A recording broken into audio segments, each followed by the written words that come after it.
2019년 8월 15일 광복절 날 경찰서로 아주 다급하게 살려주세요, 도와주세요. 왜 그러지? 치안인가? 곧장 이제 신고가 들어온 장소로 갔는데 인적이 드물고 외진 곳에 있는 한 펜션이었어요.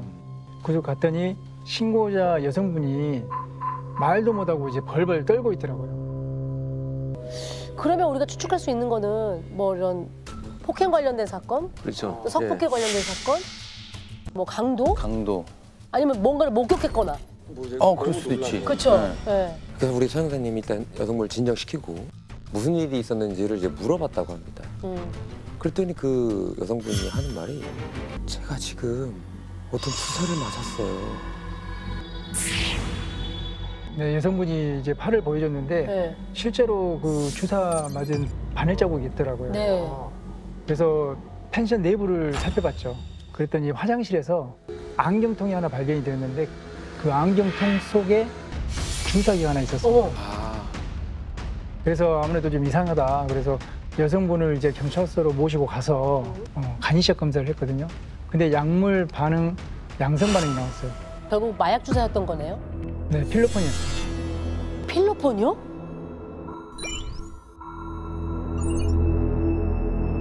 근데 본인이 필로폰을 맞고 왜 신고를 하는 거지? 이 여성분이 네. 다른 사람이 내 몸에 주사를 놓았다.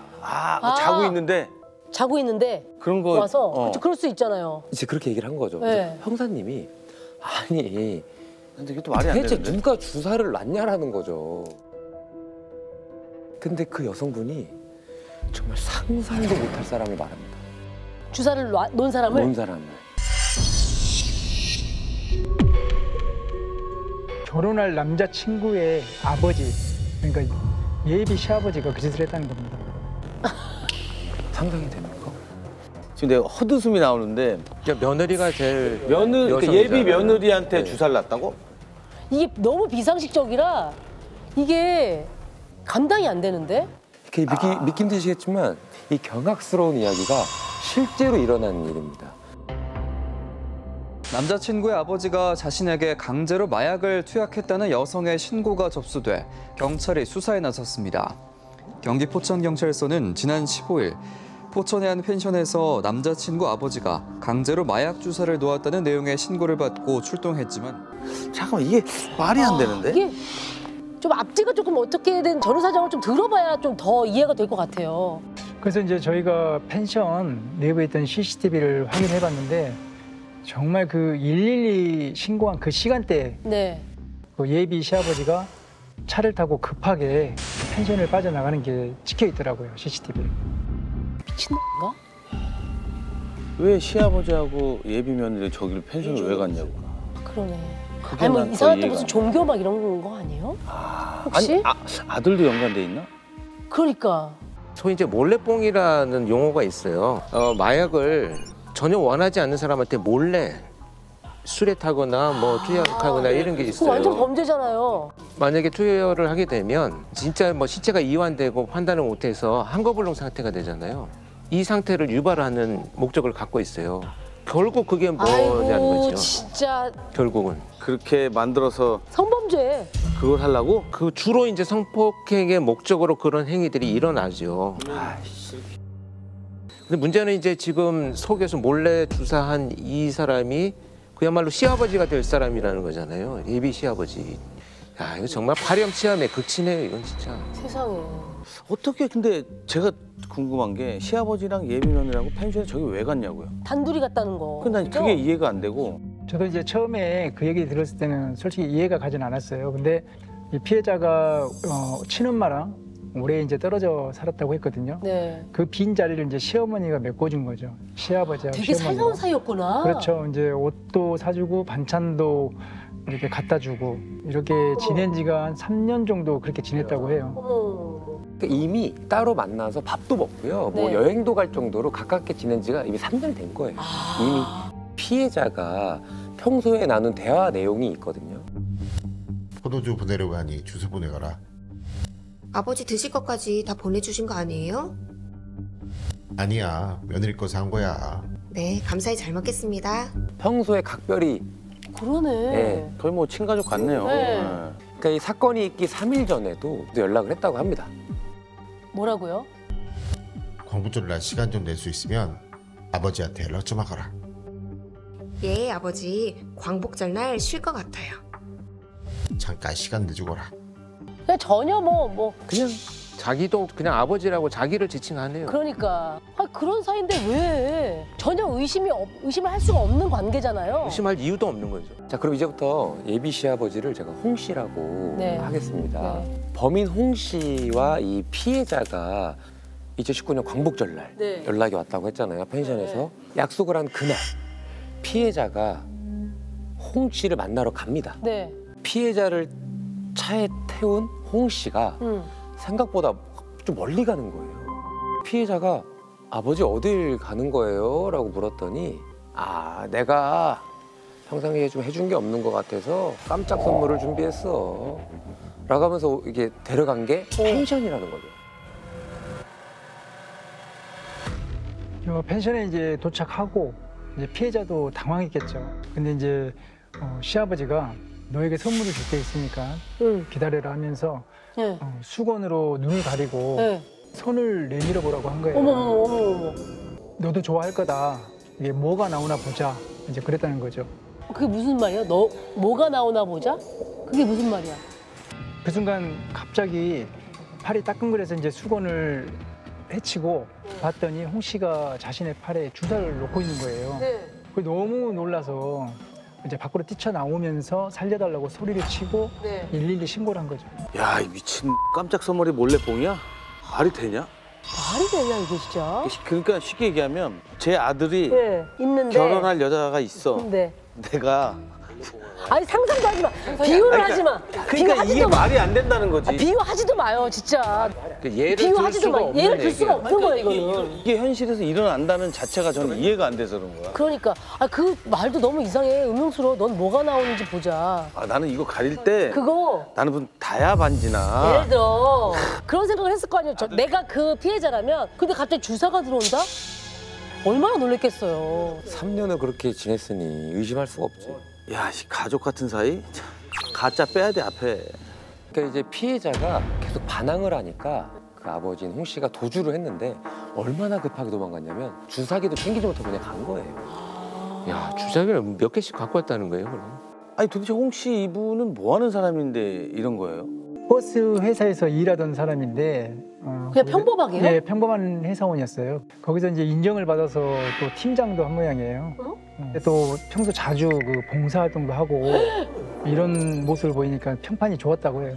버스에서 열심히 성실히 다니시고 봉사활동 열심히 사시면 되겠구만. 왜 그런 짓을 한 거예요? 아무도 상상을 못했을 것 같은데요? 근데 알고 보니까 엄청난 과거를 가진 사람이라고 하더라고요. 뭐야 이건 또. 12년 전에 그러니까 필로폰을 투약해서 처벌받은 전력이 있었어요. 마약 사범이에요? 그렇죠. 그래서 12년 전에 투약을 하고 그동안 참았다가 그 시점에 이제 다 투약을 한 거죠. 지 혼자 하는 것도 아주 강력한 범죄지만 왜 남한테 이렇게. 남도 아니지 며느리인데 지 그렇지. 자식이. 이제 곧 가족이 될 사람한테. 사실 저 피해자가 남자친구랑 이제 결혼을 결심하게 된 것도 시 부모님 영향이 컸다고 해요. 워낙 좋은 사람들이었으니까요. 그런 이제 홍 씨의 모습을 보고 나서는 이제 스스로 너무 자책하더라고요. 그래서 그런 모습을 보면서 좀 안쓰럽다는 생각이 들었었습니다. 그러니까 결국 이 피해자의 여성이 이제 그 어려운 환경, 부모와 이제 멀리 떨어져 있는 이런 걸 이용해 가지고 오랫동안 그루밍을 소위 해온 이런 상태로 우리가 추정이 되죠. 부모 역할을 다 해줬잖아요. 그러니까 이제 결국은 그 피해자는 홍 씨한테 굉장히 의지했을 것이고 거절하거나 또는 뭐 단호하게 내 의사를 표현하는 것은 무례하다고 생각해서 이렇게 따르면서 지냈을 가능성이 높아요. 그러니까 이 피해 여성은 잘못한 게 아니잖아요. 오히려 그때 네. 무서웠고 두려웠겠지만 신고를 한 건 굉장히 잘한 거죠. 당연히. 그렇죠, 그렇죠. 자, 그럼 이제 도망가 홍 씨. 이게 홍 씨를 잡아야 되지 않겠습니까? 잡아야지. 근데 그날부터 이 형사님과 도주자 홍 씨의 아주 질긴 피말리는 싸움이 이제 시작되는 겁니다.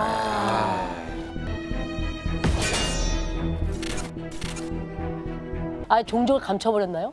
우선 홍 씨가 쓰던 휴대폰은 이제 꺼놓은 상태이고 대포폰을 사용하고 있더라고요. 그러면서 이제 펜션을 빠져나갈 때 이용했던 렌트카는 가평으로 나왔어요. 네. 그래서 그곳으로 가보니까 산골짜기더라고요. 이제 그곳에 차를 버리고 튄 거죠. 야, 그럼 이놈을 어떻게 찾아야 되는 거야, 찾아야지? 이거? 근데 우리가 사실 이런 게 뭐 범인이 행적을 감추고 도주를 했다. 그러면 무조건 혼자서 가능한 건 아니잖아요. 그렇죠. 조력자. 네, 그래서 이제 홍 씨의 아내와 아들을 만났는데 그 말을 듣고서는 오히려 뒤집어지는 거예요, 자기들이. 아. 특히 아들은 이제 아버지가 마약 사범인지도 몰랐었어요. 근데 그때 그 말을 듣고 굉장히 충격을 받았더라고요. 그렇게 내 여자친구한테 몰래 주사를 결혼할 넣었다는 게. 사이에 그리고 또 아내분도. 결혼해서 이제 며느리가 될 그런 사람한테 이제 몹쓸 짓을 했잖아요. 그래서 아들을 위해서라도 남편을 빨리 잡았으면 좋겠다. 네. 그래서 적극적으로 협조를 해주겠다. 아. 네, 그렇게 하더라고요. 이게 다른 것도 아니고 이제 마약 관련된 거니까 무섭고 두렵기도 하겠지만 돕겠다라고 하신 거예요. 그렇죠? 그렇죠. 근데 이제 형사님이 실시간으로 홍 씨의 휴대전화를 이제 추적을 하고 있을 거 아닙니까? 네. 홍 씨의 휴대전화가 중간중간 꺼졌다 켰다 켰다 켰다 반복을 하더랍니다. 어딘가 연락을 하긴 했다는 거네. 그렇죠. 분명 누군가가 연락을 하고는 있었어요. 근데 우리가 통화 내역을 살펴보니까 남성이 한 명 나왔는데 그 남성에 대한 이제 주거지를 확인하고 우리가 급습을 했었죠. 네. 근데 그때 홍 씨는 없었어요. 근데 그 사람 혼자 있더라고요. 그래서 홍 씨의 이제 소재를 물어보니까 자기는 모른다는 거예요. 그래서 이제 통화 기록이라든가 이런 것을 추궁을 했죠. 그래서 만나기는 했었는데 지금은 어디 있는지 모르겠다. 하지만 잡힐 수 있도록 협조는 해주겠다. 이제 그런 말을 똑같이? 하더라고요. 네. 아, 그래도 포섭이 된 거네요. 그분까지는. 자, 그럼 이제 이 남성, 이 조력자와 형사님이 홍 씨를 이제 유인할 계획을 짜기 시작합니다. 도와준다고 했고 네네. 이 조력자와 홍 씨가 약속을 잡고요. 홍 씨가 나타나면 바로 체포를 하는 거죠. 그렇게. 예, 예. 이 조력자가 그래서 이제 홍 씨와 통화를 시도를 여러 번 했어요. 근데 이제 그 중에 한 번이 된 거죠. 네. 언제 어디서 몇 시에 만나자 약속을 잡았죠. 그런데 이 조력자가 이 전화를 끊는 척하면서 슬그머니 놓고 전화를 끊지를 않는 거예요. 왜? 이제 홍 씨한테 신호를 보내는 거죠. 저희 형사들하고 같이 있다고. 들으라고 통화 이야기 내용을 예를 들으라고. 들면, 그래. 그때 보자. 하여튼 몸 조심하고 잘 피해 다녀. 하고 끊는 척하면서 끝까지 조력을 하는 거죠. 끝까지 조력을 거짓말한 거네 형사님들한테. 근데 전화 안 끊는 거 어떻게 알았어요? 그 차를 타고 가는 중에 이제 약속장 잡은 거거든요. 네. 그런데 이렇게 대화 중에 뭐가 이렇게 깜빡깜빡하는 느낌이 들어서 저희는 이렇게 뒤에서 이제 숨지고 있었는데 네. 이 전화기가 꺼지지 않는 거예요. 그래서 통화 중이었던 거죠? 그렇죠. 통화 중인 상태로 놔둔 거예요. 슬쩍.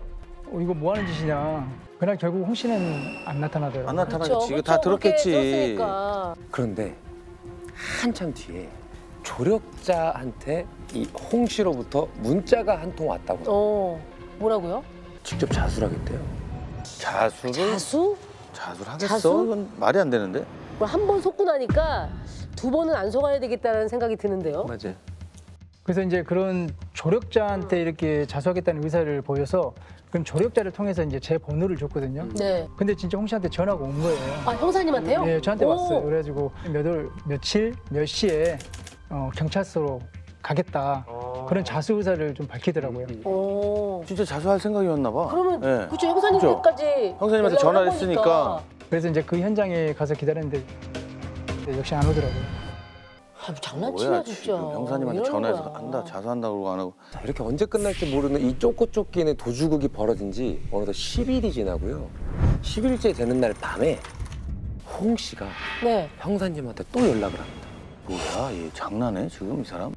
제가 분명 자수한다고 했는데 조금만 기다려달라고 했잖아요. 이번 주에 의정부 검찰로 자수할게요. 아무튼 저 때문에 고생하셔서 뭐 죄송합니다. 약 30분 후에 이틀 뒤 포천 정문 앞 10시에서 11시 팀장님 뵙겠습니다. 근데 이제 장소 시간 등 계속 말을 바꾸는 거죠. 그러니까 이제 형사님이 네. 마지막으로 한번 믿어보겠습니다. 이렇게 문자를 보냈죠. 자, 그리고 드디어 홍 씨가 말한 8월 27일 포천 경찰서 정문으로 오겠다던 홍 씨 안 나타납니다. 어떻게 갖고 놀자는 거야 뭐야. 저희가 그때 12일 정도를 집에를 못 들어가고 있었거든요. 네. 예, 저를 비롯해서 이제 형사들이 독이 오를 때까지 올랐어요. 그래가지고 오늘은 무조건 끝낸다. 그래서 이제 원점부터 다시 시작하자 해서 이제 행적이 될 만한 곳에 CCTV를 다 확인했었죠. 그런데 그때 CCTV를 살피던 형사님 눈에 너무나도 놀라운 장면이 하나 포착이 됩니다. 혹시 모르니까 홍 씨의 와이프 차량도 저희가 추적을 하고 있었거든요. 어머. 근데 그날따라 이 고속도로를 왔다 갔다 하는 거예요. 홍 씨 와이프 차량이. 와이프 차량이 뭐야? 근데 이제 찍힌 사진을 보니까 네. 운전은 홍 씨 와이프가 하고 있고 네. 그 옆에 이제 건장한 남자가 한 명 타 있더라고요. 그게 홍 씨였어요. 야, 그럼 뭐야? 아니 뭐야? 아, 그럼 가족도 조력을 받고 있었던 거네요, 결국은. 아내가 도와줬던 거예요? 그때 왜 협조한다고 그랬었잖아요. 아유 형사님 저도 꼭 돕겠습니다 오히려 했던 거 방문을 아니었어요? 하고 도와주겠다고 했던 와이프가. 네, 아무래도 가족이다 보니까 저희가 100% 믿지는 않았죠. 네. 네, 그래서 계속 주시는 하고 있었던 거죠. 나중에 보니까 이제 한통속이었던 게 들통난 거죠. 한통속이었구나. 한통속. 그래서 이제 그때부터 형사님이 와이프 차량을 실시간으로 따라가면서 그 지역 일대에 있는 형사분들하고 공조를 해서 네. 홍 씨 검거 작전에 들어갑니다. 저희 인원으로는 안 되니까 이제 북부청 마수에 협조를 했고 그다음에 이 차량이 이제 움직일 때마다 그 관할 경찰서에 긴급 배치 요청을 하고 저희는 이제 이동 경로를 계속 따라가면서 이제 추적을 하면서 덮칠 네. 준비를 하고 있었던 거죠.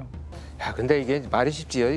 도주하는 차 추적해서 이거 잡는 게 결코 쉽지 않아요. 그렇겠죠. 우리 영화에서 보면 막 그렇지. 쫙 해서 막 맞아. 잡잖아요. 경찰관이 범인이 돼서 도망가고 경찰관이 쫓아가서 긴급 네네. 배치하고 잡는 이걸 이제 훈련을 하는데 진짜 그렇게 훈련하는 것도요 잡기 힘들어요. 말도 안 되죠.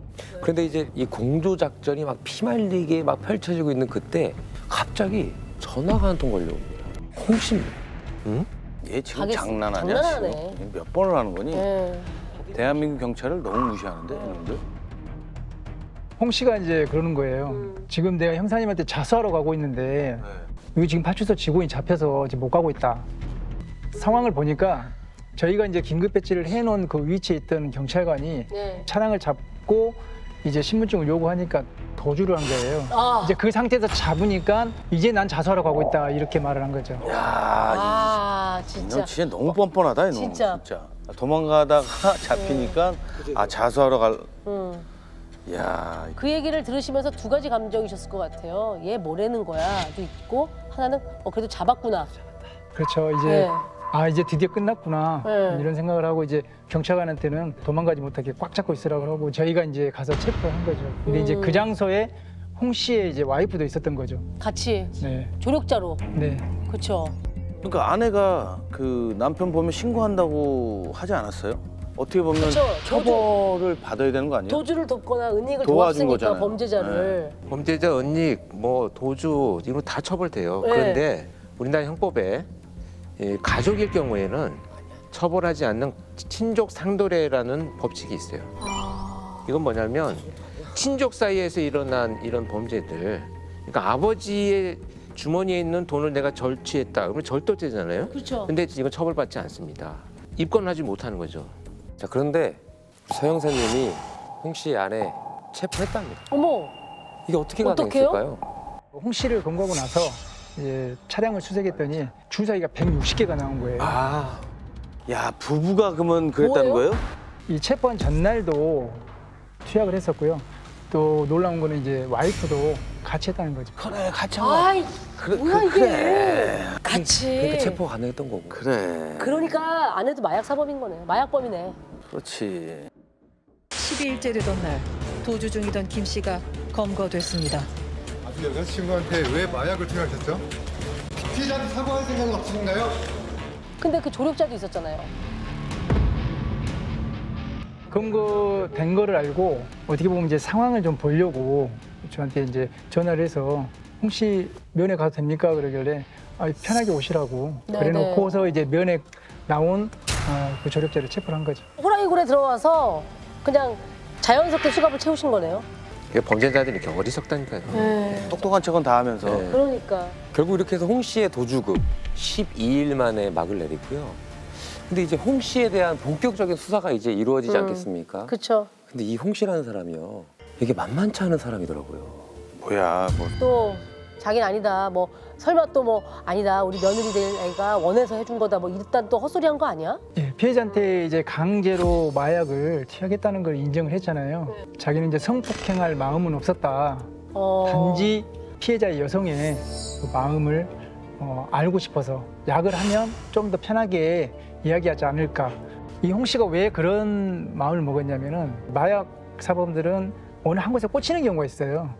뭐 전화기를 돌린다든지 맞아요. 반복된 이렇게 행동. 반복된 행동을 하는데 네. 이 홍 씨 스타일은 마약을 하면 밤새 이야기를 해요. 자기 속마음을 터놓고 얘기하는 스타일이에요. 필로폰을 하면. 그래서 며느리한테 이게 투약을 하게 되면 며느리도 나한테 속편하게 얘기를 하지 않을까라고 했다라고 이제 변명을 하더라고요. 이게 믿어야 돼요. 근데 이거 참 이런 거를 소리라고 하잖아요. 우리 흔하게 그냥. 지금 이 사람도 진술만 있는 거고 마약에 투약된 상태에서 피해자는 중간에 이제 도망가서 그쵸, 신고를 그쵸. 하셨잖아요. 입증하기가 어려운 어려워요. 거죠. 그쵸. 그렇게 되면 이때 우리 서 형사님이 특유의 집요함을 여기서 또 한 번 발휘를 하기 시작합니다. 이제 우선 구속 기간이 있으니까 네. 이제 마약류는 인정이 됐기 때문에 일단 송치를 하고 그리고 성폭행 부분에 대해서는 또 추가로 조사를 시작했습니다. 사건이 터졌을 때 그 압수했던 물품부터 다시 살피기 시작하는 거예요. 하나씩. 또 처음부터 하는 거. 야, 이 형사님들 특징이에요. 원점으로 돌아가자. 원점으로 그래서 저희가 이제 처음에 사건 터졌을 때 놓친 게 없는지 한번 살펴보다가 저 화장실에서 이제 발견한 주사기가 있었잖아요. 그 주사기에 약물 성분이 또 뭐가 나오는지 그 필러 성분이 아닌 또 다른 약물을 의뢰했더니 파파베린이 검출됐더라고요. 파파베린이요? 파파베린이 뭐야? 이름이 뭐 파파베린? 되게 좀 이 약물은 발기부전을 갖고 있는 환자들이 성관계를 할 때 유지하기 위해서 자기한테 투여하는 약이에요. 어머, 어머. 본인한테요? 본인한테 자기가 발기부전일 경우에 그걸 가져갔다는 것은 아주 인정되는 명명백백한 거죠. 목적이 있었던 거죠. 그거를 그냥 흘려버릴 수 있어요. 왜냐하면 이거 뭐 보나마나 뭐 필로폰이겠구나 하면 감정놀이 안 했으면 그렇죠, 그렇죠, 그렇죠. 지나간 거죠. 근데 같은 주사기로였을 테니까 주사기 모양은. 야, 진짜 정말 더러운 인간이네. 아니 아들을 얼굴을 어떻게 보려고 그래? 자, 내 말이 그 말이. 그런 거를 범죄자들이 고려하지 않기 때문에 범죄를 저지르는 거예요. 진짜 끝까지 찾아내셨으니까 망정이지.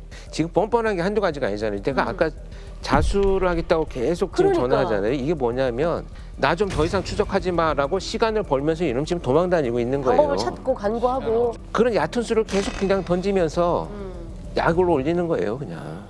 그 성분이 발견되고 나서는 시인을 했나요? 계속 그게 전립선 비대증에 사용할 목적으로 소지하고 있었다고 했거든요. 그래서 이제 파파베린은 이런 데 쓰는 거다. 네. 그래서 계속 추궁을 했더니 그때에서는 또 어떻게 하냐면 와이프랑 이제 성관계할 때만 사용했다.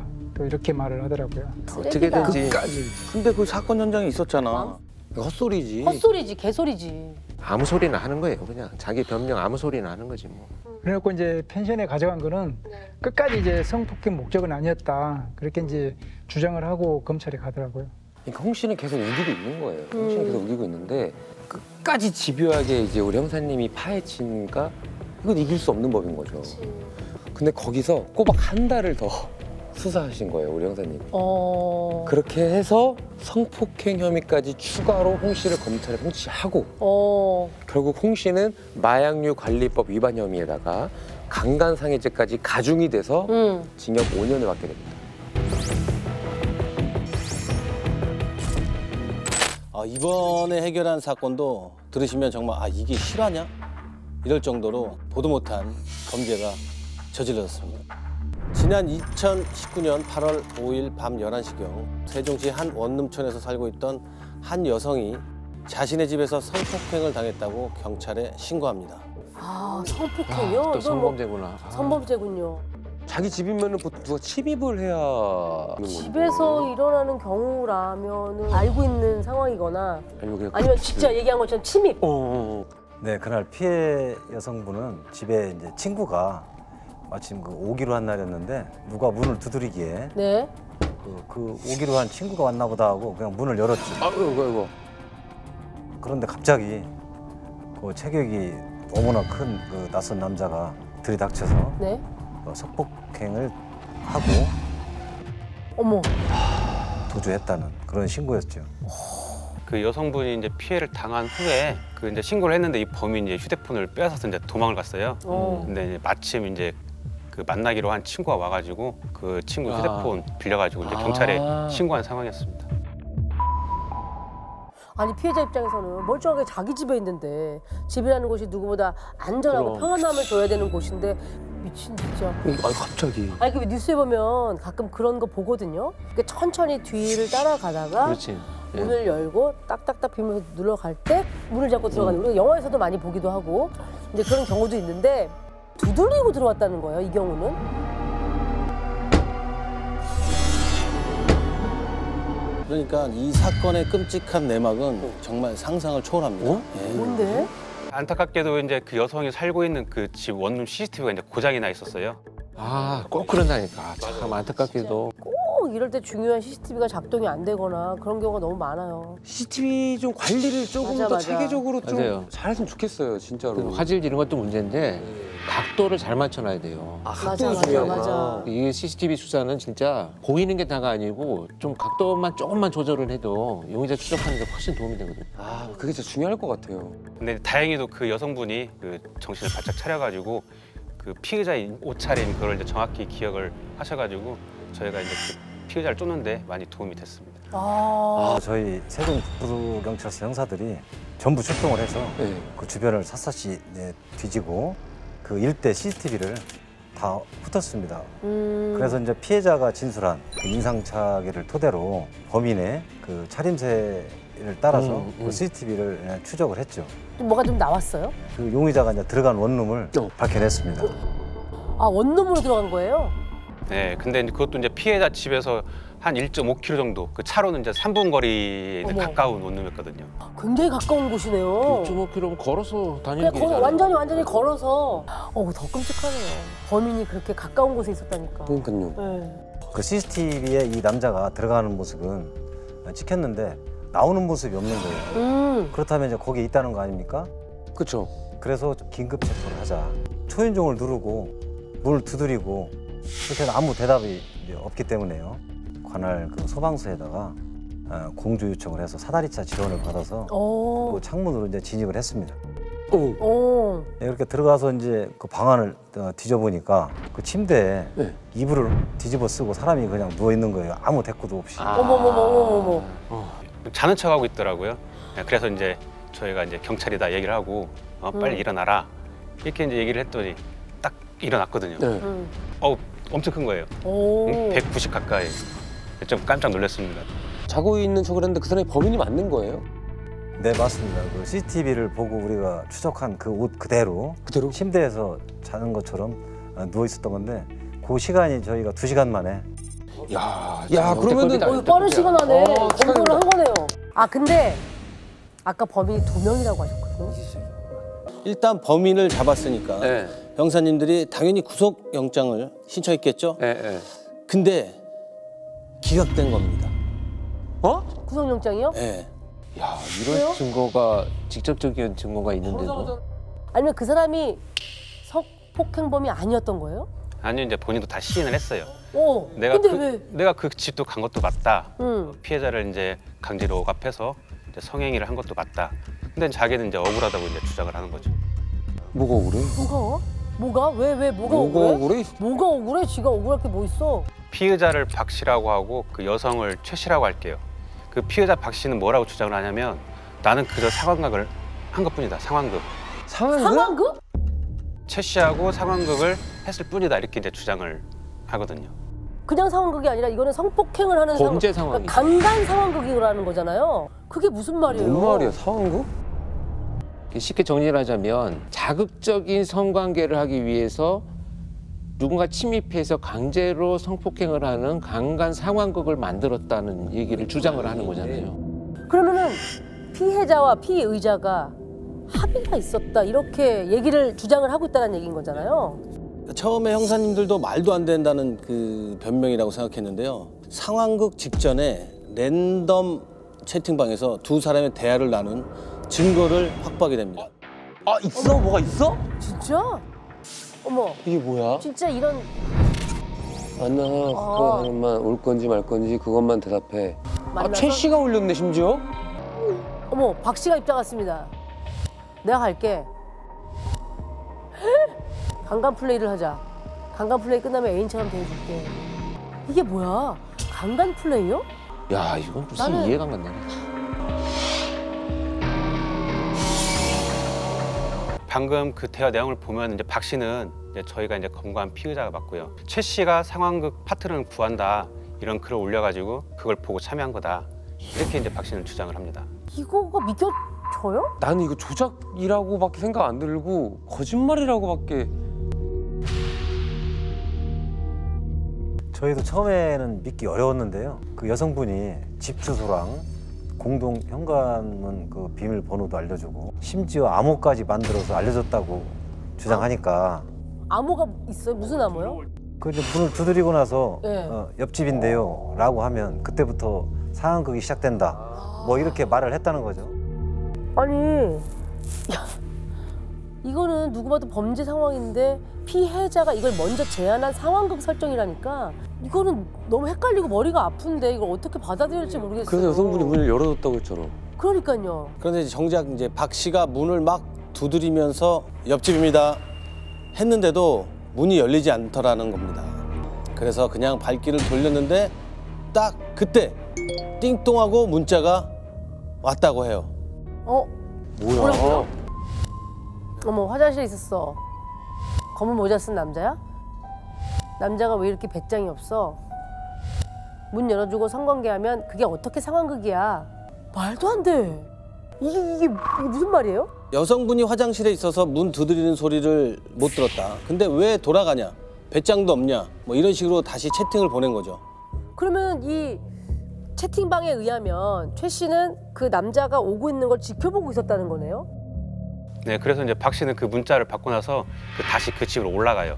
문을 두드렸더니 이제 바로 문이 열렸다고 얘기를 하고 그래서 자기는 이제 약속한 대로 관계를 한 것이다. 그러니까 성폭행이 아니다.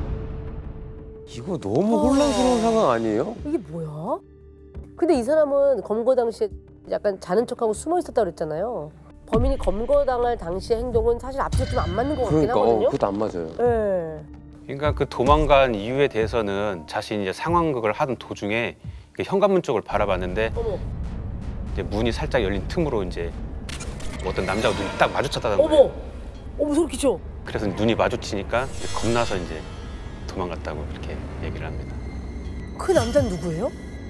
그건 이제 박 씨도 이제 모른다고 했고요. 예. 그래서 이제 자기도 너무 놀라서 순간 멈칫했는데 그 틈에 여성이 이제 신고를 하더라 이거죠. 순간 아 내가 도체 걸렸구나. 저 남자랑 이 여자랑 한패다. 이런 생각이 들어서 도망친 거라고 주장을 했던 거죠. 야 이게 진짜 뭐야? 얘기가 어떻게 흘러가는지 모르겠는데. 그러니까 이제 지금 이 체포된 박 씨가 주장하는 것은 실제 이런 일들이 좀 있긴 해요. 근데 이런 경우에는 사실은 무조건 돈이에요. 돈 갈취하는 게 목적이에요. 상황 만들어 놓고 협박하려고 하는 거잖아요. 근데 이제 이렇게 되면 사실 신고를 하지는 않거든요. 왜냐면 돈을 갈취를 해야 되기 때문에.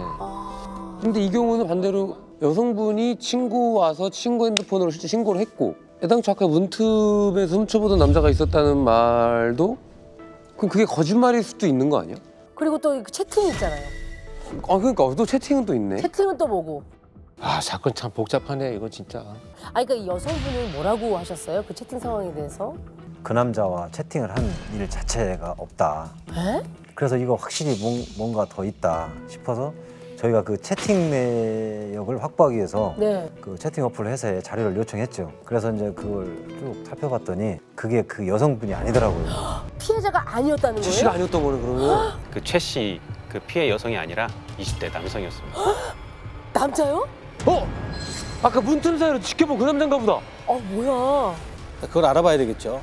그 남자를 지금부터 김 씨라고 할게요. 형사님들이 그 김 씨의 소재지를 급히 파악해서 김 씨가 다니는 회사로 갔습니다. 그래서 처음에 이제 딱 잡아떼죠. 왜 찾아왔냐, 무슨 일인지 전혀 모르겠다. 그러다가 이제 저희가 증거들을 들이대니까 하는 말이 아 그거요? 그거 그냥 내가 장난한 건데 그러더라고요. 에? 그러니까 자기가 이제 그런 글을 쓴 건 맞다 인정을 해요. 근데 이제 장난으로 쓴 거지 진짜 그럴 줄은 몰랐다 그렇게 얘기를 하더라고요. 뭔 소리야? 비밀번호까지 다 알려주고. 그러니까. 그 성폭행이 벌어질 때 그 집 그 문틈으로 지켜본 것도 당신 아니냐. 그랬더니 맞긴 맞는데 나는 농담으로 한 말인데 그 박 씨가 진짜로 가서 성폭행을 그렇게 성공할 줄 몰랐다. 어머. 갑자기 걱정이 돼서 미친. 확인하러 갔던 거다라고 하더라고요. 아니 말이 안 되는 맞다, 게 말이 안 돼. 걱정이 되면 가서 뭐 하는 거예요 하고 말리고 막. 여기 진짜 이러시면 어떡해요? 라고 했었어야지. 더 충격적인 사실은 김 씨라는 남자가 피해 여성의 집 근처에 사는 이웃이었습니다. 너무 무섭다. 다 한 동네 진짜. 사람들이었던 거야? 그게 너무 무서운 거야. 참 여기서 또 한번 놀라고 황당한 일이 한번 생기는데요. 이런 끔찍한 범죄를 계획하고 설계한 김 씨도 구속영장이 기각됩니다. 어? 야 이건 이거는 말이 안 되는 거 아니에요? 그건 남의 뭐 명예를 피해자만 있는 도해가지고. 거야 지금. 그러니까 아니 그 피해자가 있는데. 가해자는 없고 피해자만 있는 사건이 돼버린 이게 어떻게 가능하죠? 김 씨가 계속 장난이라고 주장하니까 재판부도 아마 쉽게 판단을 내리기 어려웠던 것 같고요. 더군다나 이 사건이 처음 있는 사건이고 그렇죠. 판례가 없는 사건이니까. 네네. 근데 판례가 있고 놓고 지금 피해자가 피해를 당한 것이 그렇죠. 확실하고 피해자나 그 피해자 가족분들의 심정은 어떻겠어요? 처음에 잡은 그 실행범 박 씨도 이제 구속영장이 기각이 됐는데 그 성폭행을 지시한 김 씨까지 이제 구속이 안 되니까 오히려 이제 저희가 좀 더 미안하기도 하고 그 피해자 얼굴을 볼 면목이 없었죠. 내가 지금 저 상황이다? 그럼 도대체 뭘 해야 되지? 그러니까 피해자가 할 수 있는 건 아무것도 없는 거예요. 와. 의지할 건 정말 형사님들밖에 없는 그런 상황이. 그래서 뭐라도 하나 건져보자는 심정으로 열심히 발품을 팔아서 네. 네네. 주변에 탐문을 했는데요. 피해자 최 씨랑 같은 원룸촌에 사는 한 여성분이 묘한 이야기를 하나 해주더라고요.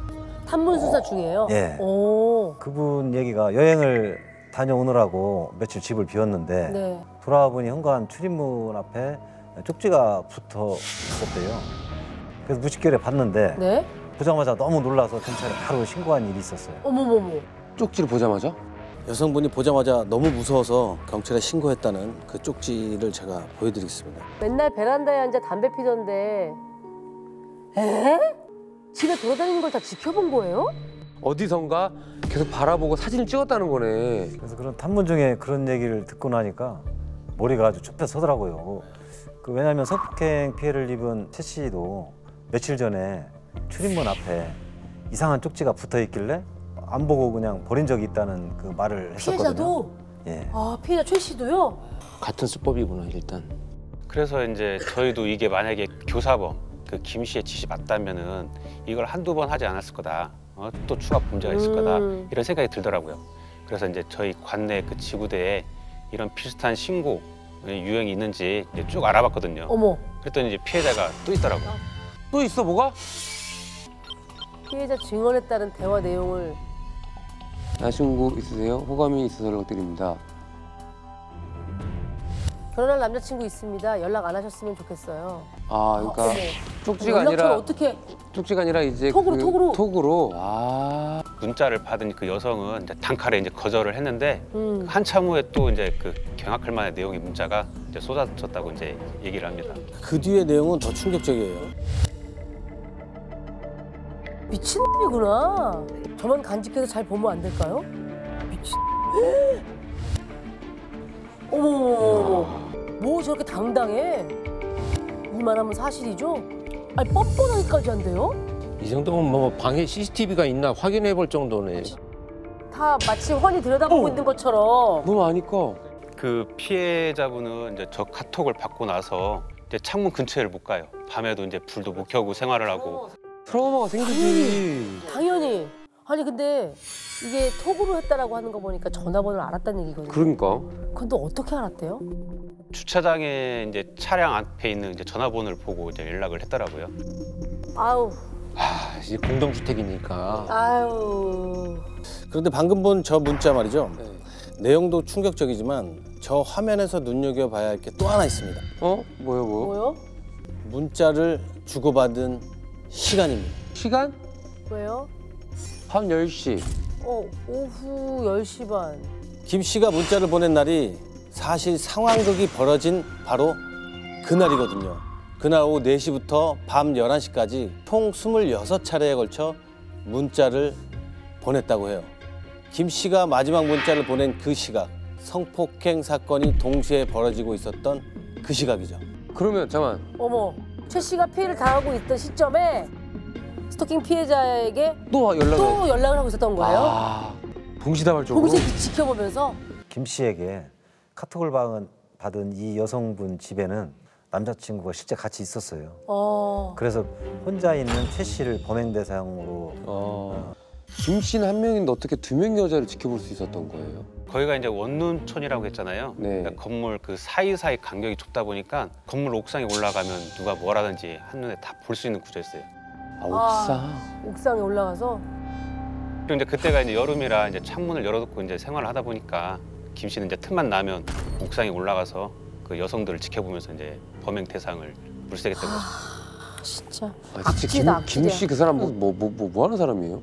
그냥 겉으로 보기에는 그냥 정말 평범했어요. 이제 직장도 멀쩡히 다니고 심지어 범행할 당시에 같이 사는 여자친구도 있었고요. 어? 아니 여자친구가 참나.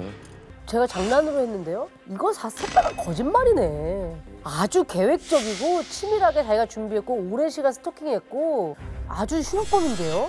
그런데 김 씨가 정말 그 악질인 게 피해 여성에게 범행을 시도했던 게 그날이 처음이 아니었었죠. 처음이 또 아니에요? 네, 그 사건이 이제 발생하기 며칠 전에 그 여성분이 이제 쓰레기를 버리려고 이제 나가는데 처음 보는 남자가 이제 현관문 앞에 와 있었어요. 그래서 이제 그 남자는 그 여성분에게 채팅창을 보여주면서 나랑 대화한 여자가 맞냐? 그러니까 이 여성분은 나 아니다. 무슨 소리 하는 거냐? 사람 잘못 찾아왔다. 이렇게 얘기를 하니까 그냥 가더래요. 근데 나중에 조사를 해보니까 그 남자도 이제 김 씨한테 속아서 그 여성분한테 이제 접근을 했던 거죠. 그 이미 그 전에 상황극을 지시를 했던 거네요. 두 번을 지시했던 거죠. 한 번은 이제 지시했다가 실패한 이후로 이제 계속 이제 그 피해 여성을 이제 지켜보면서 또 상황극을 이제 만들었던 거죠. 스토킹 범죄를 저지르면서라고 해야 될 것 같아요. 이거 지켜보는 것도 이제 명명백백 범죄 당연히 아닙니까? 스토킹 범죄죠. 스토킹을 한 거죠. 예. 그래서 그럼 김 씨는 어떻게 됐나요? 그 성폭행 상황극 교사 혐의와 정보통신망법 그 위반 혐의를 병합해서 검찰에 송치했는데 네. 그 1심 재판에서 13년을 선고받았어요. 13년. 13년? 뭐 이렇게 끝났으면 좋았을 텐데요. 그 성폭행을 저지른 그 박 씨가 네. 무죄를 선고받았죠. 왜 무죄예요? 이제 그 박 씨가 성폭행을 인지를 했느냐 아니면 정말 속아서 했느냐 재판의 이제 쟁점이었거든요. 근데 박 씨는 이제 채팅 어플에 이제 나눈 대화가 실제로 있었고 그리고 한 번은 이제 포기하고 돌아가려고 하는데 다시 문자를 받고 올라갔잖아요. 이런 상황을 봤을 때 재판부에서는 이제 박 씨가 이제 상황극으로 이제 믿었을 가능성이 높다 이렇게 좀 판단을 했던 것 같습니다. 아 말이 안 되는 근데 이게 말이 안 되는 게 말이 안 돼. 몰랐을 리가 없었을 텐데. 그 문이 열리자마자 박 씨가 피해자의 목을 잡고 밀고 들어가면서 그 성폭행을 한 거잖아요. 네. 그래서 또 피해자가 누구세요? 하지 마세요. 명확하게 저항을 하고. 그러니까 거부 의사를 밝혔고. 그랬음에도 그 무시하고 범행을 저지른 거거든요. 아 이거는 정말 상황극이라고 알고 한 거다라고 재판부는 판단했다는 거죠. 예, 그 피해 여성이 강하게 저항하지 않았다. 말로만 저항했다. 하지 마세요. 이런 정도로 이제 저항했다. 그러니까 이제 그 상황극 일부라고 그 생각했다는 그 실행범 박 씨의 주장을 이제 재판부가 이제 받아들여준 거죠. 아니 말로 저항하는 거 이상으로 어떻게 저항을 해요? 그러면 그 사람을 때려야 되나요? 아까 그 박 씨가 그 키가 190 가까이 되고 이제 체격이 좋다고 했잖아요. 근데 피해 여성은 반면에 이제 150cm로. 그래서 이제 그 피해 여성은 이제 몸이 얼어버리잖아요. 그런 상황에서. 당연하지. 네, 그래서 실제 이제 경찰 조사에서도 겁이 나서 이제 힘을 쓰지 못했다. 저런 상황에서 어떤 여자가 강하게 저항을 하겠냐 이 말이야. 그렇죠. 대처를 못했다고 해서 범인의 행동이 정당화될 수는 없고요. 당연히 그렇죠. 맞습니다. 게다가 실행 직전에 박 씨가 받은 문자에서도 석연치 않은 부분이 좀 있습니다.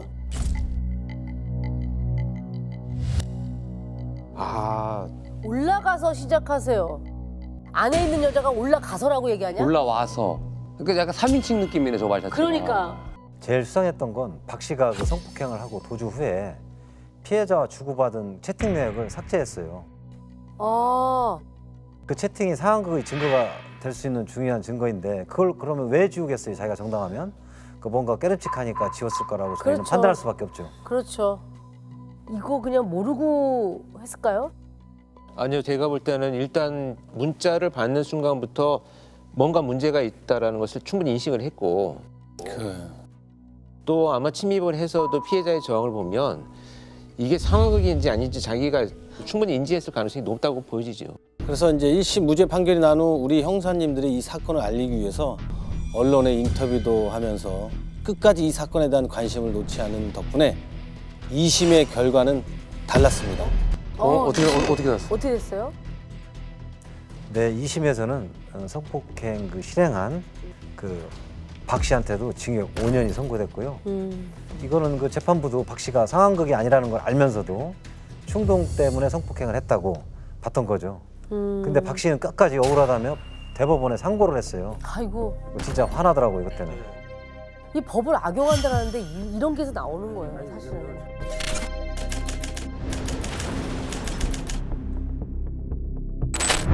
때는 2010년 9월.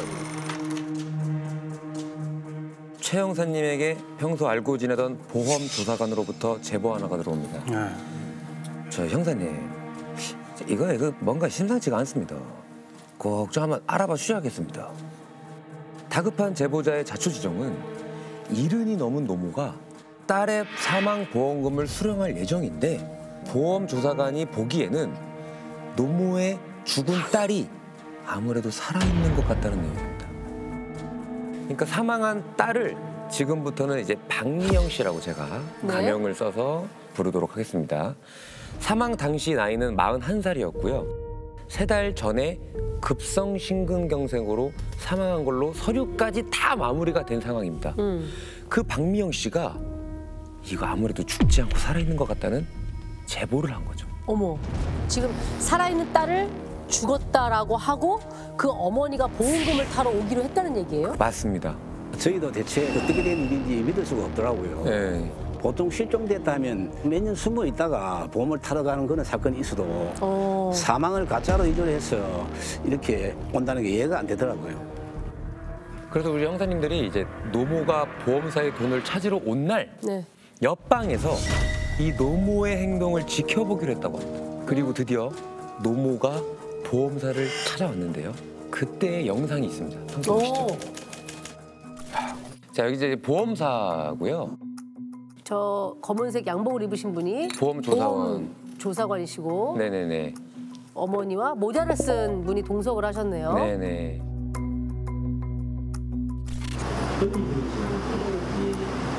이 흰 모자를 쓰신 분이 사망자의 언니. 나중에 사인만 따고 보시는 것처럼 노모와 동석한 사람은 자신을 사망자의 친언니 박혜수 씨라고 했다고 하고요. 글쓰기가 불편한 노모를 대신해서 동생의 사망보험금 청구서를 대신 언니가 작성합니다. 자, 그런데 이게 이제 사망한 언니 박혜수 씨가 보험을 타러 와서 작성한 청구서이고요. 그리고 이게 사망자 박미영 씨가 보험 가입할 때 직접 작성한 가입서입니다. 두 서류의 날인을 보시면 사망자의 날인과 보험 청구인의 날인이 똑같습니다. 오른쪽에 있는 사인은 살아생전에 직접 가입한 거고요. 왼쪽은 그 언니가 노모를 대신해 사인했는데 그 날인이 지금 똑같다는 거예요. 어머, 그러네. 사건을 제보하고 당시 현장에도 있었던 보험 조사관 분을 저희가 직접 만나서 얘기를 들어봤는데요. 왜 동생 박미영 씨가 살아있다고 이 보험 조사관이 주장을 한 건지 한번 들어보시면 아실 겁니다.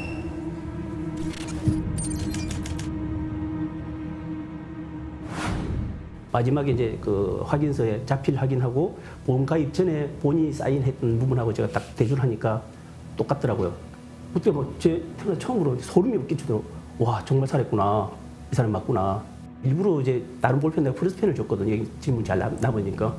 근데 그걸 이렇게 하고 쓰시고 나서 이제 이렇게 아유 내가 뭐 이렇게 감기인가 뭐 독감인가 그래서 이러면서 그냥 딱 이렇게 주시더라고요. 그래서 뭘 알고 했는지는 정확하게 모르겠지만 어쨌든 다른 사람들하고는 좀 다른 그런 유형이었어요. 제가 느끼기에는. 지문을 지우려고 하는 의도가 보이지 않나 싶어요. 네, 그런데요? 누가 봐도 이거는? 네, 맞습니다. 저희가 보험조사관에 제보를 받고 일단 보험 관련 사항을 쭉 확인을 해봤습니다. 해보니까 박미영 씨가 사망이 전 3개월 동안 생명보험에 7개의 보험을 넣었더라고요. 그리고 그중에 그 마지막 보험은 사망하기 이틀 전에 가입을 했더라고요. 진짜 그 이해가 안 됐던 건 한 달에 그 내야 하는 보험금만 300만 원이 됐거든요. 박미영 씨는 그 당시에 특별한 직업이 없었고 그만한 돈을 낼 형편이 안 됐거든요. 어머. 지금 언니가 박미영 본인이면 같은 보험 타러 온 어머니까지도 공범이라는 얘기인데? 근데 이렇게 되면 굉장히 무서워지는 거예요. 그 사망보험금이기 때문에 누가 죽긴 죽었고 그게 확인이 됐기 때문에 여기까지 왔다는 거 아니에요? 뭔가 있는 것 같긴 한데 아직 뭔지는 모르겠죠. 그러니까요.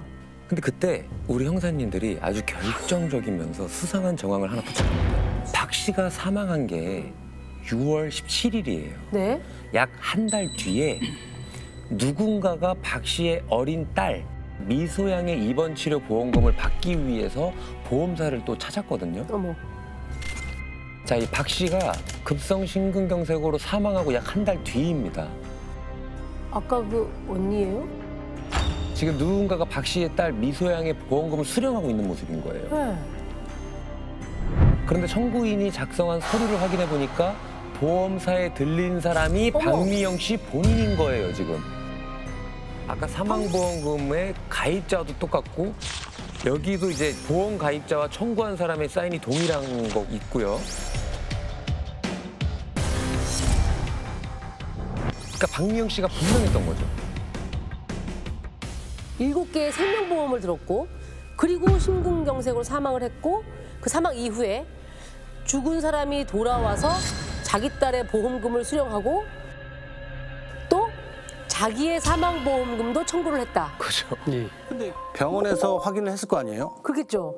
그렇죠. 분명히 병원에서 박 씨의 희생에 대한 거만이 이루어졌습니다. 그러니까 사망보험을 지급하라고 판결이 났어요. 그건 사망 진단서까지 내려진 상태였거든요. 누군가 죽긴 죽었습니다. 그래서 아마도 박 씨가 자기 자신의 보험금을 타내려고 누군가를 살해하고 이를 본인으로 이장한 살인사건이라는 생각이 들었습니다. 그래도 이제 형사님들은 그 노모랑 같이 나타난 그 여자가 박 씨라고 확신을 하게 된 거예요.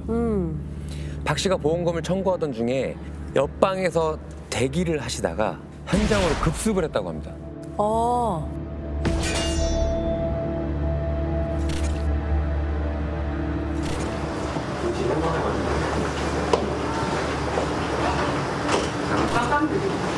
이게 뭐 하는 겁니까, 지금? 누구요? 아니거든요.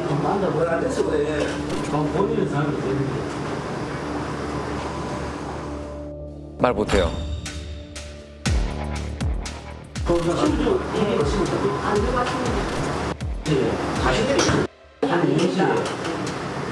아니, 무슨 제보를 받으셨는지 제가 궁금합니다. 그냥 오겠습니다, 되게. 아니, 무슨 제보를 받으셨는데요? 아니, 누가 제보를 했는데요? 제일 간단한 건 한 가지가 있어. 당신이 인지 아니면 이거의 언니인지 아니면 제3자인지 당신도 이 집으로 그 사람 바로 나와 대출해주라고. 그럼 끝났더니 게임 끝났더니 동생이 그런 거 없어. 그럼 되지. 제가 질문을 갖다 할 필요도 없습니다. 왜? 제가, 아니, 시간을 제가 지금 뭐 때문에 하고 있는지. 증거를 내봐라는 증거를 갖고 와봐 그런 식의 뉘앙스인 거죠? 그렇죠. 어느 정도 형사가 알고 있을까라고 그렇죠, 좀 그렇죠. 파악하려고. 네. 니네가 지금 왜 왔는지, 내가 어떤 일로 혐의가 있는지 그걸 알아야만 내가 얘기를 해주겠다. 지금 이렇게 반응을 하는 거잖아요. 파악하기 위해서 지금 저런 행동을 보인다고 봐야 되겠죠. 그래서 이제 형사님들은 이제 긴급 체포를 결정했다고 하고요. 지역 이사부터 당기가 키우기 시작합니다. 그냥 전화하세요. 11시 10분으로. 잠깐만, 나도 변호사 부를게요. 아니, 변호사 부를게요. 지금 머리를 굴릴 수 있는 대로 굴리는 것 같은데. 나보세요. 나보세요. 잠깐만요. 나보세요. 긴급 체포가 나면 뭔지를 알고 갑시다. 나하세요 이거.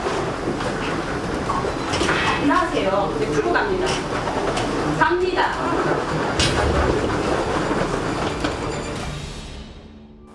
우리는 그 당시에 분명히 야 살아있는 거 맞다. 그리고 그 당시에 보험회사에서 통화 내역 목소리를 들려주더라고요. 그 목소리가 일치를 하더라고요. 일치를. 그러니까 가입할 당시의 목소리요? 하고 보험 청구할 때 그 목소리하고. 목소리가 일치를 했다는 거죠? 너무 당당하니까 하면서도 잠깐만 이게 맞나 이런 생각 혹시 안 들었어요? 저희도 그 살인 사건임을 확신하고 현장에 출동했는데 네. 박 씨가 너무 당당하고 하니까 좀 움찔했죠.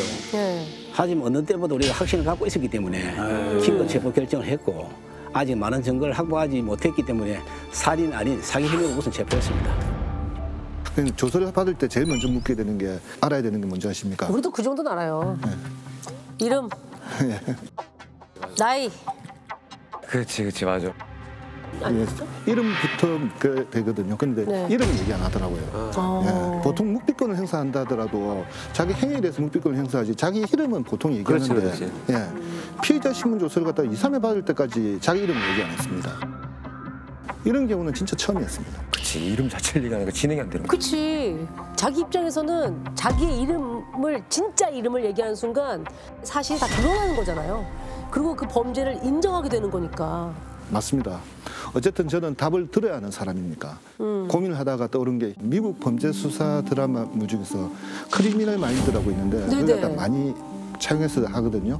거기서 나온 뭐 에어컨을 튼다든가 아니면 서류를 갖다가 준비한다든가 책상을 갖다가 갑자기 쳐가지고 놀라게 한다든가 이런 방법을 갖다 떠올랐습니다. 아니 형사님들이 미드를 보고 수사에 참고한다는 건 처음 들었거든요. 교수님 맞나요? 아니 저도 이제 가끔 보는데 그 드라마들을 영화나 드라마를 보면 한 절반쯤은 실제 쓰는 기법이 있어요. 착안할 수 있는 어떤 단서는 되죠. 그래서 좀 효과가 있었나요? 중요한 건 미드를 보고 배운 모든 기술을 다 써봤는데 꼼짝도 안 했습니다. 긴급 체포 시에 소지품 압수수색 이런 것도 가능한 건가요? 예, 맞습니다. 박 형사가 경찰서에서 취조하는 동안에 제 형사하고 저는 유일한 소지품 차량 키, 차량 키를 우리가 압수를 했습니다. 차량 키를 가지고 보험회사 지하 주차장하고 그 인근의 골목길 주차시키는 차에 대하고 찌르고 다녔습니다. 차를 찾기 위해서. 그때는 요 버튼식 그게 아니었어요? 아닙니다. 없었습니다 그때는. 다 이걸 하셨다고요? 한참 차키를 찌르고 다니다가 결국 그 차키에 맞는 차를 찾았거든요. 다행이다. 그런데 그 안에서 새로운 인물의 흔적이 나오더라고요. 운전 면허증이 하나 발견됐는데 정말 이상한 게 사진은 박명이 맞는데 이름이 김은혜로 되어 있더라고요. 또 이상한 건 아까 박명이 41살이라고 했거든요. 그런데 신분증 증명을 보니까 27으로 되어 있더라고요. 저희도 처음엔 이게 뭐지 생각했는데 일단 주민번호를 보고 조회를 해봤는데 김은혜 주민번호로 맞더라고요. 운전면허증 학원에 확인을 또 해봤습니다. 실제로 최근에 운전면허증을 딴 게 확인되었고 그것도 맞아. 박미영이 시험을 쳐서 본인 사진을 붙였더라고요. 박미영이 김은혜로 등록을 하고 김은혜로 면허증을 딴 거네요? 그렇죠. 아니 14살이나 차이 나는데 그걸 어떻게 위조가 가능하죠? 실제로 박미영 씨의 얼굴이 상당히 앳돼 보였다곤 해요. 그래요? 27살로도 충분히 보이는 외모였다고 해요. 박미영 씨. 약간 사진으로만 보면 좀 그럴 가능성도 있긴 살짝 무리는 없어 보이네요. 근데 저는 아까부터 궁금하지만 김은혜가 누구냐는 거죠. 김은혜라는 이름이 어디서 나왔고 신분증을 깜짝같이 위조를 할 수 있었는지. 그때 제가 이제 김은혜 신분증이 발견된다는 소식을 갖다가 전해 듣고 박 씨를 추궁하기 시작했습니다. 그때가 좀 기억이 나는 게 당황도 전혀 안 하고 자기 이름 얘기합니다. 박미영이 맞다고. 김은혜는 자살 사이트에서 만난 사이라고 그래서 말했습니다. 그게 2010년 그 당시에 되게 유행했었어요. 극단적인 선택을 하는 사람끼리 모여서 만나는 사이트가 되게 좀 한동안 유행했었죠. 김은혜랑 만나서 함께 자살을 시도했는데 은혜가 먼저 죽었고 자기는 어쩌다 보니 미수에 그쳤다고 말했습니다. 그때 싸늘한 김은혜의 시신을 보고 문득 자신의 사망보험금을 타야겠다는 생각이 들었다는 겁니다. 김은혜의 시신을 내 시신으로 위장하고 나는 김은혜의 신분으로 살아가야겠다 이렇게 말입니다. 3개월 전부터 7개의 보험을 300만 원 이상의 보험금을 지금 유지를 해왔고 사망 이틀 전에도 보험을 또 들었단 말이에요. 그러면 체포되는 순간부터 지금 와서 조사를 받는 이 사이에 머릿속에서 만들어낸 얘기고 사실은 계획이 수립되었다 이렇게 봐야 되겠죠. 그래 저희도 그 뭐 계획 살인이라는 생각이 컸고요. 그래서 김은혜의 생존 여부부터 확인이 필요해서 그렇죠. 최종 주소지로 찾아가 봤습니다. 김은혜 씨는 대구의 한 여성 쉼터에서 생활했더라고요. 그래서 쉼터 관리자의 목사님한테 어디냐 물어보니까 목사님이 굉장히 당황하시더라고요. 왜냐하면 4개월 전쯤에 한 여자가 쉼터에 찾아와가지고 여성 한 명을 자신의 어린이집에 취직시켜주고 그리고 자기가 공부도 시켜주겠다면서 그때 은혜 씨가 발탁돼서 그 여자랑 얼마 전에 부산으로 내려갔고 그 후에 연락이 두절됐다고 하더라고요. 박미영이 사진을 보여주고 물으니까 박미영이 데려간 게 맞더라고요. 자살 사이트 얘기도 거짓말이네요. 그것도 거짓말이죠. 거짓말이네. 와. 맞습니다. 이게 박미영이 처음에 이 쉼터로 연락을 해온 게 그러니까 쉼터 사이트를 통해서 목사님에게 쪽지를 보낸 거예요. 그 쪽지 내용을 보시면 아주 기가 막힐 겁니다. 원장님, 전 현재 어린이집을 운영하고 있고요. 저도 예전에 어렵게 산 경험이 있는지라 남의 일 같지가 않네요. 자립의 의지가 있는 분은 어린이집에서 일할 수 있게 해드리고 싶고 작은 힘이나마 보태드리고 싶습니다. 목사님한테 저렇게 이제 쪽지를 보내고 난 뒤에 은혜 씨를 부산으로 데려간 거예요. 그리고 나서 은혜 씨가 연락이 두절되면서 목사님이 걱정되는 마음에 반대로 이제 목사님이 박 씨에게 쪽지로 연락을 합니다.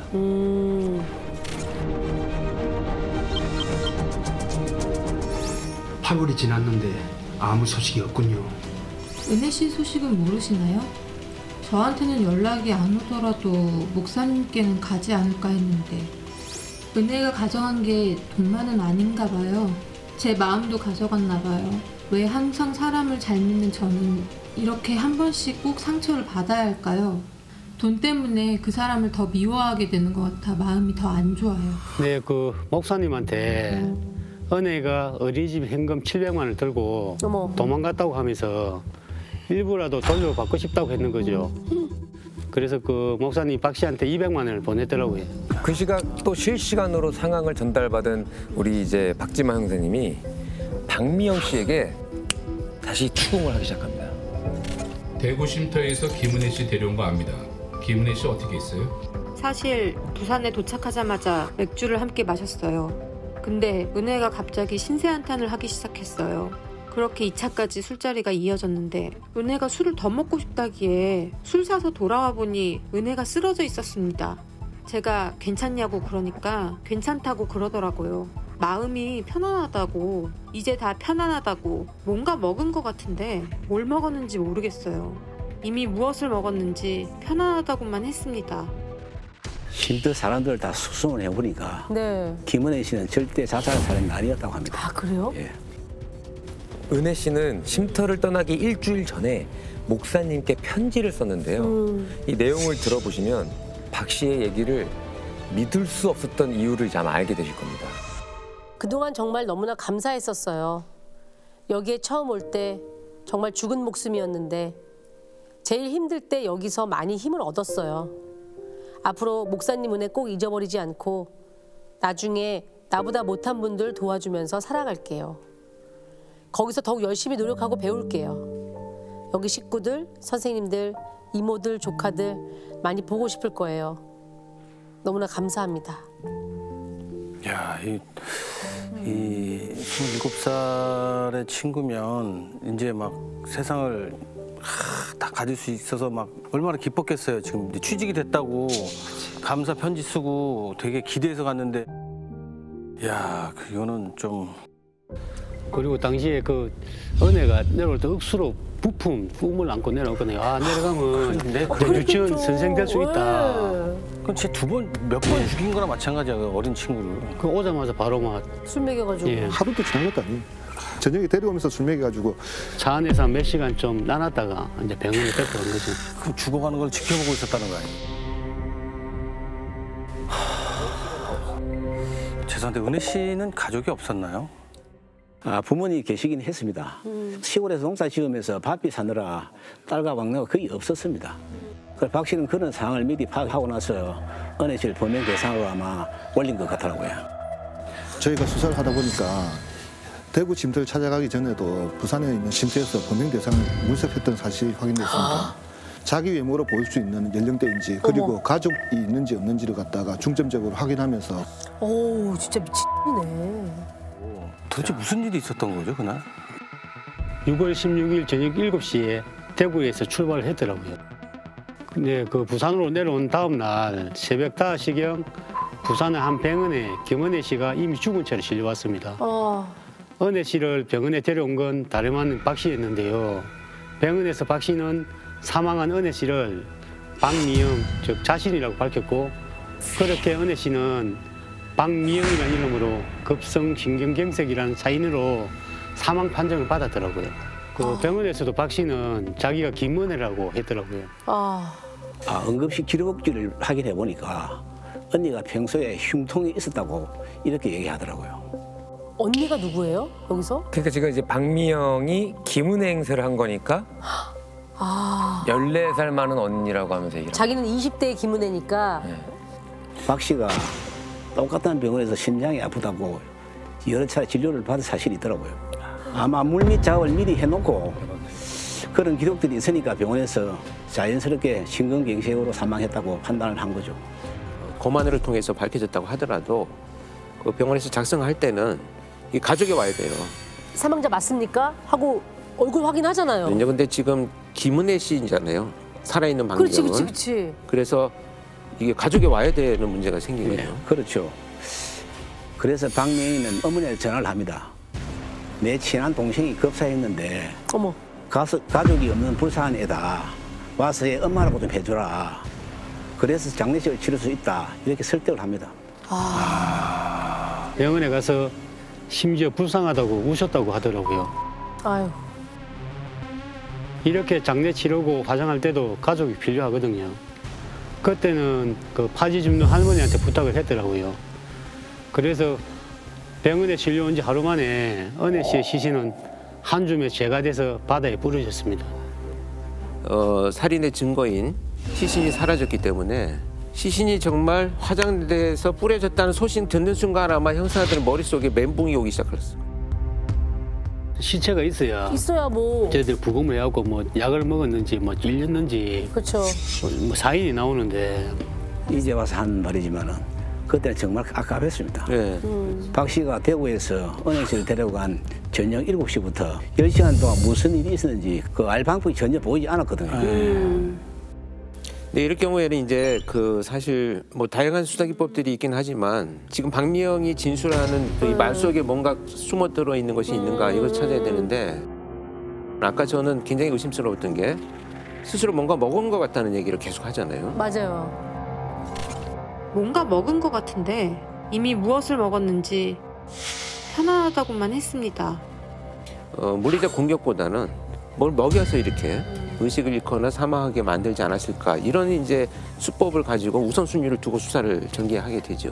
저희도 그런 생각이 강하게 들었는데 박 씨와 교제했던 전 남자친구 참고인을 조사하면서 결정적으로 찾아냈죠. 박명희는 사실 결혼을 했습니다. 그걸 전 남자친구는 전혀 모르는 상황에서 만나서 사귀었더라고요. 뒤늦게 이 사실을 알고 헤어지자고 한 상태였고요. 그런데 김은혜 씨가 사망하고 보름쯤 후에 나 이제 큰 돈이 생긴다. 미국 가서 잘 살자. 절대 너랑 못 헤어진다고 이렇게 이야기했다랍니다.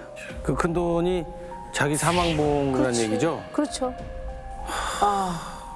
그러면서 가슴벽에서 병을 하나 꺼내들더니 헤어지면 난 이거 마시고 확 죽을 거다. 이랬다는 겁니다. 그 박 씨 전 남친이 그 병에 써 있는 걸 봤는데 메소밀이라고 돼 있다고 하더라고요. 예, 정말 고성능 농약이에요. 이게 그 메소밀은 무색무취여가지고 사건 범행 도구로 제일 많이 쓰입니다. 냄새도 안 나고 색깔도 없으니까. 네. 2012년에 이게 너무 사건이 많이 나고 범행에 쓰이니까 판매 중단을 시켰어요. 아, 못 만들게. 네, 그 메소밀을 꺼내서 박 씨가 자살하겠다고 겁박을 해서 박 씨의 전 남자친구가 메소밀병을 던져버렸다고 하더라고요. 아. 맞습니다. 메소밀은 무색, 무미, 무취라는 특징이 있다는 걸 알고 직접 확인해 보기 위해 지행사가 메소밀을 맥주와 생수에다 넣었고 맛을 봤죠. 그걸 드셨다고요? 아니, 진짜로? 네? 그걸 아니. 맛을 봤다고요? 처음에 냄새만 맡았을 땐 냄새가 전혀 안 나서 충분히 모르고 엄독이 가능할 것 같더라고요. 그런데 맛도 인지가 되나 이상하면 탁 뱉었을 텐데 싶어서 그 해것으로 살짝 맛 한번 봤습니다. 아무 혀끝이라도 아까 그 고독성이라고 하셨는데. 그 진짜 냄새도 안 나고 그냥 맛도 그냥 맥주 맛. 아, 정말? 예. 그래서 박 씨가 메소밀을 은혜 씨 맥주에 탔을 수도 있겠다. 이런 확신이 들면서 소름이 쫙 끼치더라고요. 박 씨가 전 남자친구에게 메소밀병을 꺼낸 게 은혜 씨가 사망하고 보름 뒤쯤이라고 했으니까. 한 명을 그냥 조금 쓰고 그치? 남았을 수도 있는 거죠. 여기가 버리는 장소 아닙니까, 여기서? 이어서 이따가 버렸다고. 이어서 버려가지고 요 내려가면은 1단, 2단으로 들어가 있거든요. 1단이고 그 밑에 쪽은 완전 절벽이라서 이제 그 주변으로 우리가 뭐 던지면 어느 정도 날아갈 그 위치까지는 저희들이 수색을 다 했거든요. 형님하고 그때 와고 그때 한 토요일인가 야트 쉬는 날 오전 내내 여기 이제 수색하고 그랬었지. 보시겠지. 예. 백방으로 수색을 해봤는데 모기만 한 100방 물리고 결국 못 찾았습니다. 그런데 그때 박미영의 컴퓨터에서 소름 끼치는 기록이 나왔다고 해요. 그라목손 냄새, 사망신고 절차, 살충제. 점점 박미영의 디데이가 가까울수록 검색하는 게 점점 다 계획했구나. 다른 농약 검색한 것부터 메소밀에 대한 자세한 검색까지.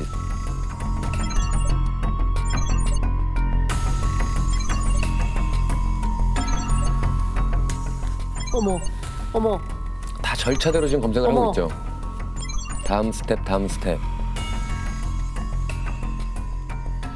검색 기록이 사건의 순서에 맞게 되어 있네요. 네, 절차가대로 쭉 돼 있습니다. 그 모든 정황이 박 씨가 김은혜 씨를 살해했다고 말하고 있었지만 시신 없는 살인 사건이기 때문에 모든 정황 증거를 확보해내고 싶었습니다. 검찰 송치 이후에도 검찰과 합동 수사를 통해 추가로 정황 증거를 확인했는데 박 씨가 보험 사기를 저지른 게 이번이 처음이 아니더라고요. 박 씨의 딸이 어릴 때부터 백혈병을 앓았는데 그때 딸의 병원비 서류를 위조해서 보험금 탄 것만 총 47번이었고요. 그렇게 편취한 보험금이 1억 3천만 원에 달했습니다. 그것뿐만 아니라 학력을 유조해서 창업 대출금 명목으로 5천만 원을 갖다가 돈을 빌리기로 했는데요. 그게 발각돼 사기 혐의로 기소가 되어 있더라고요. 그런데 진짜 소름 돋는 건요. 그 사기 사건 재판 출석일이 6월 17일입니다. 어머. 은혜 씨가 사망한 날. 그러니까 본인이 사망한 걸로 처리된 그날이거든요. 그러니까 죽은 걸로 위장해서 사기 혐의를 피하려고 했던 거 아닌가요? 맞아요.